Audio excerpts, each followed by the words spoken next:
चिंगुड़ी माछर ताटिया बसा यही रेसिपीटी मो सासू माँ पाखु शिखी ये रेसिपी बनवाई एत सहज लगे ना मसला कषापी पड़ो ना बेले झोल करने पड़ो। आमर जेहेतु सबुदिन राति माछ आसे ए रेसिपीटा बनवाई मत बहुत सहज लगे कहीं जल्दी जल्दी बनई खाइले पुणी जल्दी सका उठ मो स्वामी जमती कहे मु माछ नहीं आसुची मु सांगे सांगे जाके मसला रेडी कर दिए से सोरिष जीरा आउ दी चारटा कंचा लंका आउ दी चारटा रसुण पकईकी आउ टिके पियाज पकईकी तार मसला रेडी कर सी जमी माछ नहीं पहुँची जाते मु सांगे सांगे धोई सफा करी बेलारे लुण हलदी गुड़े रखिनी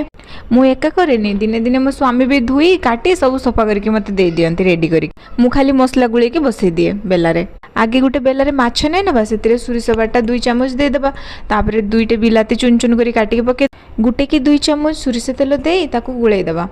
हाँ लुण हलदी तो आम माछर आगे गुड़े रखी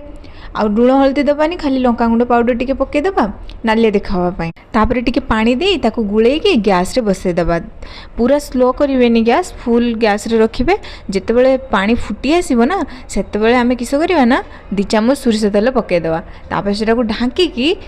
गैस धीमी करके छाड़ी देबा किछि समय पई जितेबाला पानी सुखीज ना ढाकुणी काढ़ी आप तो मझे मझे चेक करुवे जिते पानी सुखीज तापर गैस टाक बंद करदे तापर रेडी हो आम गरमा गरम माछ पथरी बसा देखुना मुझे सुंदर भाव में सजेक मो स्वामी को खावाई दूसरी जमी से खुशी हो स्वामी खुशी रही सीना आम खुशी रहा से खुशी रही आम भी